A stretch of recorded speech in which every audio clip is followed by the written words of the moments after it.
दोस्तों, आप सभी का फिर से स्वागत है मेरे YouTube चैनल में एक बार अचीवमेंट हिस्ट्री विद प्रीति। और आज हम करेंगे part 2 12th class pol science का चैप्टर जिसका नाम है समकालीन दक्षिण एशिया। जी हाँ, इससे पिछली बार में हमने कई देशों के बारे में पढ़ा था कि उसकी राज्य व्यवस्था कैसी है, उसके संबंध कैसे हैं। और अभी हमारे पास बस लास्ट देश बचा है जिसका नाम है श्रीलंका। जी हाँ, श्रीलंका किसी लोकतंत्र से परेशान नहीं था, श्रीलंका किसी राज्य व्यवस्था से परेशान नहीं था। इसमें गृह युद्ध चल रहा था। गृह युद्ध यहाँ पे जातीय संघर्ष के कारण चल रहा था। जातीय संघर्ष मतलब कि जातिगत जो यहाँ पे भेदभाव है उसके कारण। अगर देखें तो भारत में दो प्रकार के हमें धर्म मिलते हैं। इसी तरीके से मेन दो प्रकार के धर्म मिलते हैं, वैसे है तो कई जो हम अक्सर सुनते रहते हैं। इसी प्रकार से अगर हम बात करें जो हमारा श्रीलंका है उसमें भी दो मेन जातियां हैं, सिंहली और तमिल। ये जो हमारा श्रीलंका में जातीय संघर्ष है ये इन दोनों के बीच में लड़ाई का है। तो चलिए पढ़ते हैं इसमें क्या हुआ था। 1948 में हमारा जो श्रीलंका था वो आज़ाद हो गया था। अब यहाँ पे जो श्रीलंका है वो किसके लिए मशहूर है, वो अपनी बागवानी के लिए मशहूर है। और यहाँ पे भी ब्रिटिश जो कंपनी है इसका ही क्या था, रूल था। अब जो ब्रिटिश कंपनी है उसने देखा कि जो श्रीलंका है इसमें बागवानी बहुत अच्छी होती है, तो उन्होंने क्या सोचा कि हमें इंडिया के जो लोग हैं हम इन्हें श्रीलंका में ले जाएंगे, इंडिया के लोग को हम श्रीलंका में ले जाएंगे ताकि वो लोग वहाँ पे काम कर सकें। तो इसी तरीके से क्या हुआ, जब इंडिया के लोग श्रीलंका में गए तो अब वो वहीं पे बस गए। मेन कौन सी जाति थी, तमिल जाति थी, है ना। तो तमिलनाडु के जो तमिल के जो लोग थे वो श्रीलंका में गए बागवानी के लिए, अंग्रेजों द्वारा उन्हें ले जाया गया और बाद में वो वहीं पर बस गए। इतना समझ में आ गया। अब उन्होंने वहाँ पे रहन सहन अपना स्टार्ट कर दिया, उनका सब कुछ इसलिए चल रहा था। 1948 में जब श्रीलंका आज़ाद हुआ तो यहाँ पे ज़्यादा से ज़्यादा जो अधिकार थे वो सिंहलियों को दिया गया। सिंहली जो थे वो सत्ता में थे, सिंहलियों के पास नौकरियों की आज़ादी थी, आरक्षण तो उन्हीं के पास सब कुछ था। यहाँ तक कि जो वहाँ की जो मेन जो भाषा थी वो भी सिंहली थी। तमिल के साथ यहाँ पे बहुत ज़्यादा क्या होता अन्याय हो रहा था, जिस कारण वहाँ के जो तमिल के जो लोग हैं ना उन्होंने लिट्टे का निर्माण करा। किसका निर्माण करा, लिट्टे का। लिट्टे की फुल फॉर्म क्या है, लिबरेशन टाइगर तमिल इलम। किसकी क्या है फुल फॉर्म है, पेपर में आती है, मेन इंपॉर्टेंट पॉइंट आता है एमसीक्यूज का। अब यहाँ पे हम क्या पढ़े आगे कि अब जो तमिल थे वो भारत के तमिलनाडु की जो सरकार से बुरा लगा।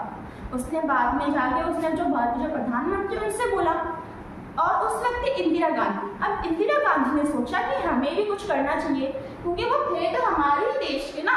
तो अब इंदिरा गांधी ने भारत की जो सेना है उसे कहाँ पे भेजा, तमिल में भेजा, सॉरी श्रीलंका में भेजा। श्रीलंका में भेजा उन्होंने, और ये जो सेना थी वो शांति सेना थी, शांति स्थापित करवाने वाली। लेकिन श्रीलंका की जो सरकार है उन्होंने कुछ ऐसा पासा चला कि जो सेना है और जो तमिल है वो दोनों की दोनों आपस में लड़ने भिड़ने लगे। इन्होंने ऐसा चला जिस कारण भारत की गवर्नमेंट ने 1987 में जब ये गई थी तो इसे 1989 में बुला लिया गया। इसे बुलाया गया, भारत सेना को बुलाया गया। इतना समझ में आया। अब यहाँ पे क्या हुआ, ये सब कुछ हो गया। उसके बाद नॉर्वे और आइसलैंड ये दो देश है जिन्होंने श्रीलंका में जो मैटर्स को सॉल्व कर मध्यस्थ की भूमिका निभाई। मध्यस्थ का मतलब मैटर सॉल्व करने वाला। तो बस इतना ही था हमारा जातीय संघर्ष। इतना समझ में आ गया आपको। अब हमें यहाँ पे क्या पढ़ना है कि जो श्रीलंका है इसके रिलेशंस कैसे हैं इंडिया के साथ। तो देखिए, एक है नेगेटिव, एक है पॉजिटिव। नेगेटिव में हम क्या पढ़ेंगे, श्रीलंका कहता है कि जो इंडिया है उसने जो इंडिया है उसने श्रीलंका की जो देश है उसमें हस्तक्षेप करा था 1987 में जब उसने अपनी सेना भेजी थी। तो उसका इंडिया भी ये आरोप है कि ये हर किसी देश के अंदरूनी मामलों में दखलंदाजी देता ही देता है। अब पॉजिटिव की अगर बात करें, दोनों के जो दोनों देश है उन्होंने मुक्त व्यापार समझौता इस पर हस्ताक्षर किए हैं, जो कि एक अच्छी बात है। तो इतना ही था हमारा श्रीलंका। अब हम पढ़ेंगे सार्क और साफ्ता के बारे में। अब देखिए अब हमें यहाँ पे इस बारे में पढ़ना है सार्क। सार्क है क्या, सार्क में संगठन है समकालीन दक्षिण एशिया के जो देश है उनके ग्रुप है जिसको हम क्या बोलेंगे, सार्क बोलेंगे। अब इसकी फुल फॉर्म है south Asian association for regional cooperation, इसकी ये फुल फॉर्म है। इसका जो स्थापना था वो हुई थी 1985 में, इसकी स्थापना कब हुई, 1985 में हुई।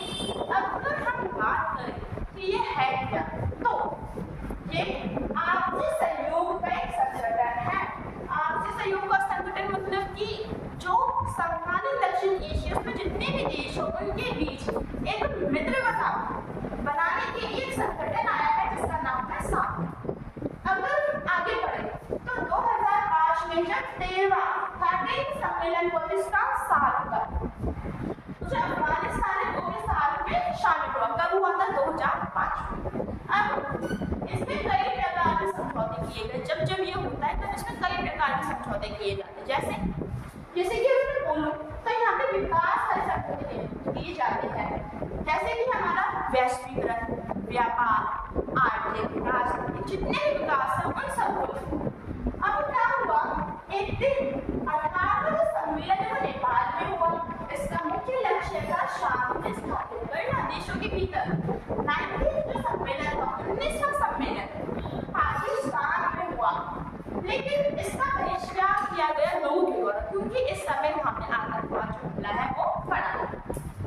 अब यहाँ पे अगर हम आगे बढ़े तो यहाँ पे इसी के दौरान द्विपक्षीय समझौता किया गया। द्विपक्षीय समझौता का मतलब कि जो दो देश हैं उनके बीच समझौते हो रहे हैं ताकि वो अपना विकास कर सके।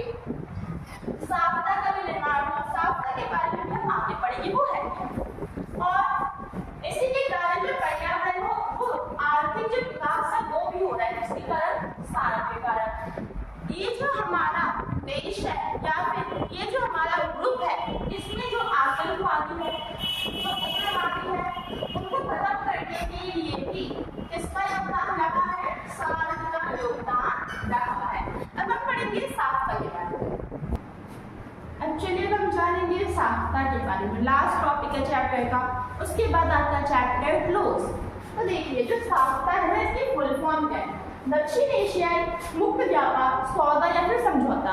इसका जो निर्माण था, इसकी जो स्थापना थी ये 2004 में। अब 2004 में कैसे हुई, 2004 में जब सार्क के 12वां सम्मेलन हुआ था तो वहां पे कई देशों ने साफ्ता पे क्या था, हस्ताक्षर किया, जिस कारण इसका क्या हुआ, निर्माण हुआ, इसकी स्थापना हुई। अब क्या हुआ, ये इसकी जो स्थापना 2004 में हुई, लेकिन इसने जैसे विकास कब करा, ये प्रभावी कब हुआ, तो ये 1 जनवरी 2006 में क्या हो गया, प्रभावी। अब इसके उद्देश्य क्या है, इसके ऑब्जेक्टिव्स क्या है कि ये क्यों बनाया गया है। इसके मेनली 2 उद्देश्य हैं। पहला, व्यापार बाधा को दूर करना, कि जो हमारा सार्क है इसमें जितनी भी व्यापार बाधाएं हैं उनको दूर करो। सेकंड क्या है, व्यापार एवं प्रशुल्क। प्रशुल्क मतलब कि व्यापार और जो सीमा पे जो कर लगाए, जो टैक्स लगाए जाते हैं उनको समाप्त करना, जिससे क्या हो, जो व्यापार हो अच्छे से हो सके। बस इतना ही था हमारे इस चैप्टर में। आई होप कि आपको समझ में आ गया होगा। नेक्स्ट वीडियो के लिए कमेंट जरूर